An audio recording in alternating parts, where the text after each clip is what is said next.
Hey everybody, it's Wednesday, October 6, 2010. Thanks for stopping by. I'd just like to quickly point out to you two really remarkable misconceptions that I've noticed people having quite a bit.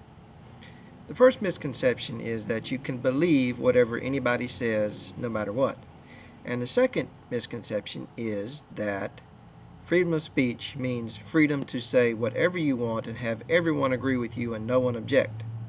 In other words, freedom of speech means your freedom to have everyone else not be free. Okay, those are two very big misconceptions that it seems to me that people on YouTube, especially the atheist Islamophobic community on YouTube, is making a lot.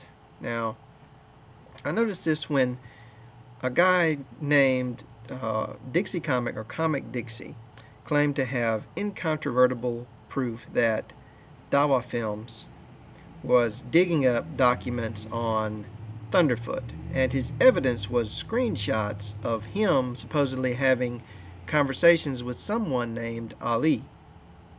Now, he claimed this was evidence, and he claimed that there's no way he could have forged this. Both of those things are quite laughably false. There's no way that a screenshot from his computer with a instant message between him and someone named Ali is proof of anything. It could have been anybody named Ali.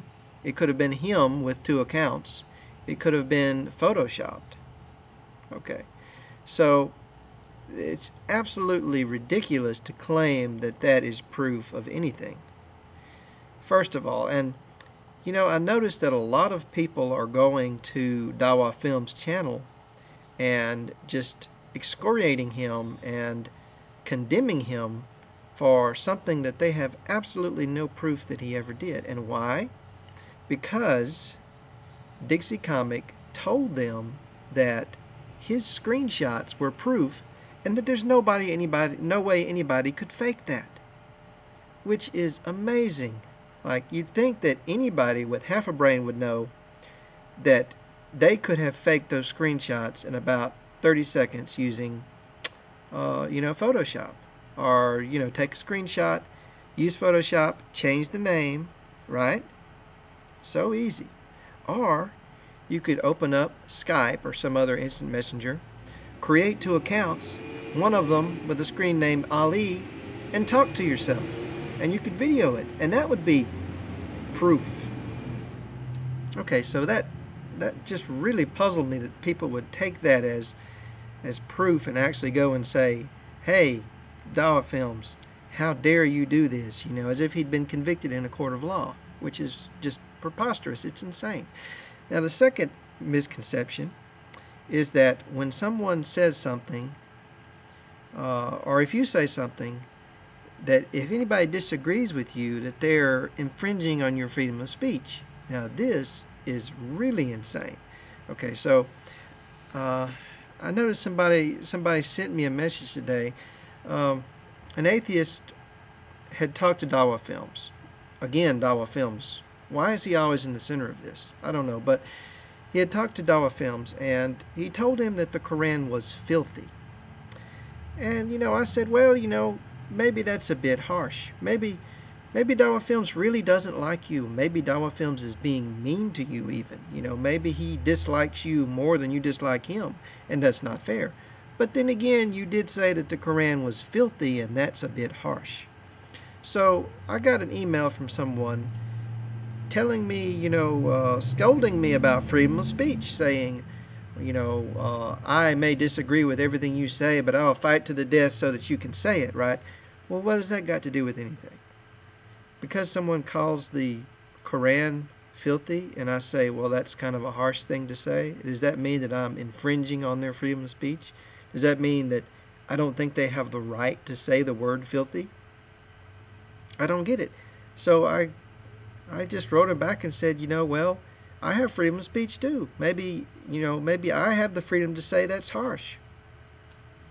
I mean, it's just so strange to me, but it occurred to me after that conversation that when people say freedom of speech, what they really mean is the freedom to say whatever they want and have everyone else agree to what they're saying or just shut up about it and not make a big deal, right? So, freedom of speech means that they can issue racist hate speech against Muslims and nobody has the business to call them out on it. Because if they do, they're infringing on their freedom of speech, right? Or, it's like saying that the free market of ideas is my free market to say anything to you and you to shut the hell up and listen, right? And if you don't listen or if you disagree, you're infringing on my freedom of speech, and I'm going to have to scold you for that.